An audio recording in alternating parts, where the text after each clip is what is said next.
Hey everybody, it's James Freeman.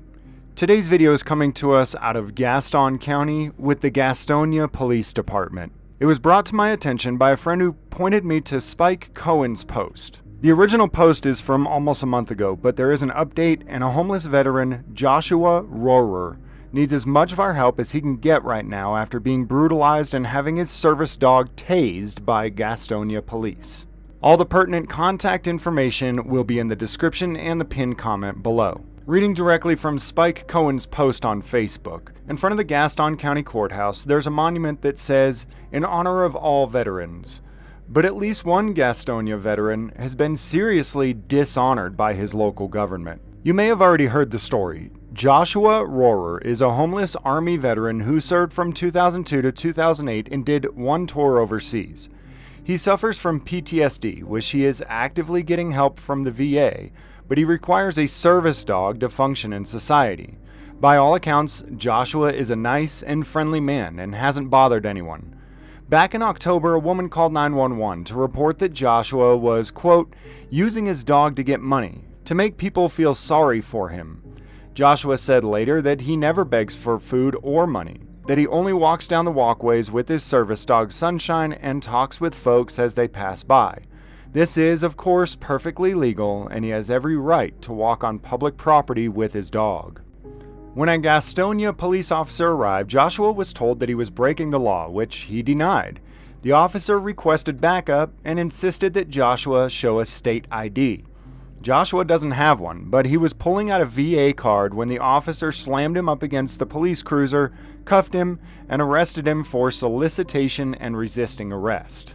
The officer then shot Sunshine, the service dog, with a taser as bystanders yelled for the officer to leave her alone.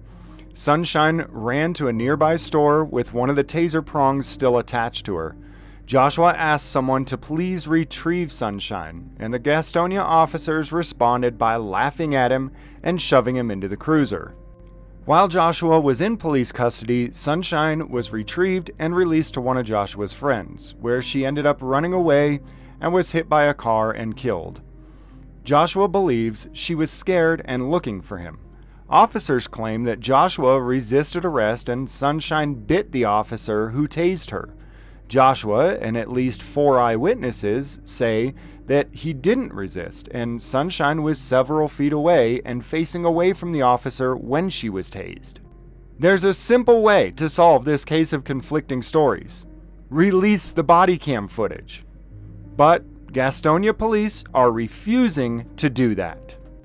Joshua has seen nearly 2 hours of the footage himself, and he says it shows that neither he nor Sunshine did anything wrong, and that the officer brutalized both of them.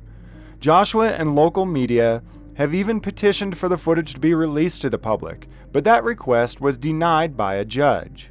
Just ask Pastor Moses Colbert. He's been operating the Faith, Hope, and Love Enrichment Community Center since 2019. Up until last month, Pastor Moses has provided meals, showers, and shelter to those in need. He'd serve around 40 people each night, folks from all walks of life, which was a tremendous help because there was no other shelters in Gastonia. But in January, the Gastonia city government forced the pastor to shut down his center and stop helping the poor. In their statement, they said that, quote, the church was built as a church and can only be used for that purpose, which does not include overnight housing. And due to city zoning regulations, shelters are not permitted by right in the city. The city also stated, quote, the city of Gastonia is aware of the issues related to homelessness. We are working diligently with our faith-based communities, nonprofit organizations, and Gaston County and other municipalities to reduce and ultimately end homelessness. This will take everyone working together to find solutions. Apparently, their idea of, quote, working diligently to find solutions means shutting down the only homeless shelter in the city.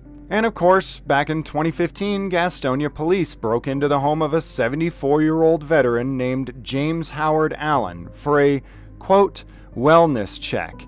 At midnight, James drew his firearm on the home intruders and was killed immediately. Imagine being an old man who's recovering from surgery and having a group of strangers break into your home in the middle of the night and being killed by them when you try to defend yourself. But this problem goes back even further. From 1987 until at least 1990, Gastonia Police had a team of officers called the, quote, Eagle Team, whose mission was to harass Gastonia's homeless population. They used CB radios so they could communicate and plan their violent crimes without using police channels. The Eagle Team would take cooling oil, coffee, and even urine and douse the homeless in these liquids. They would often brutally assault their victims as well, which they referred to as, quote, taking them for a ride on Space Mountain. They found their violent behavior to be so funny that they even had t-shirts printed up that said, quote, Space Mountain Boys for their bowling league. One of their victims, a man named Norman Ben Hanna, talked about being assaulted to a friend of his. The friend, a bail bondsman named Ronnie Biddix, called the police and ACLU, who had represented Hanna and other victims in a lawsuit. Later, criminal charges were filed against the Eagle Team. Sadly, Ben would never see justice prevail.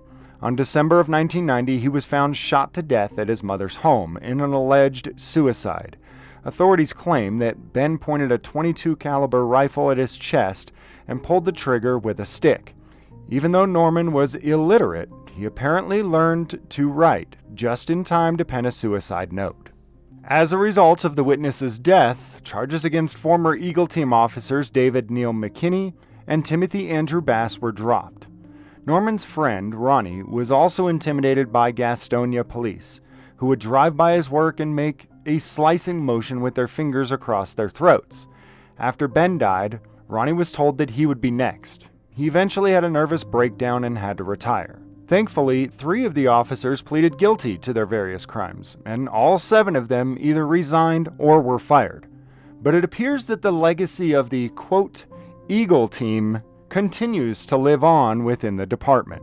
Now, there is an update to this, but reading from the original post, it says, and that is why this Tuesday, March 1st, yes, that date is past, I will join Joshua, Pastor Moses, members of the Libertarian Party of Gaston County, and many other members of this community as we go to the next Gastonia City Council meeting and call for the body cam footage of Joshua's arrest to be released, for Pastor Moses to be given a feasible and affordable way to reopen the center, and for the Gastonia city government to start respecting the lives and rights of the homeless and veteran communities.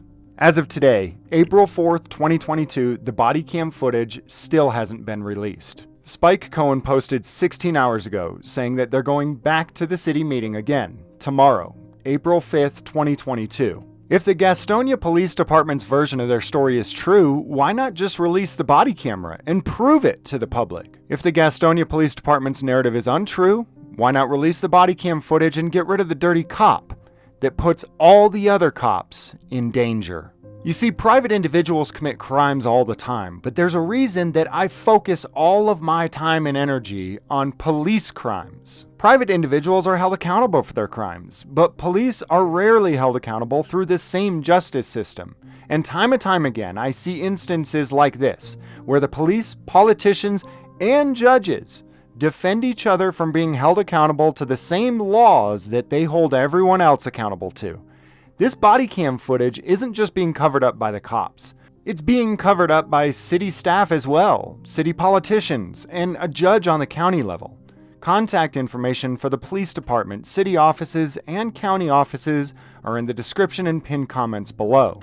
Come on, guys, release the footage and exonerate your officer.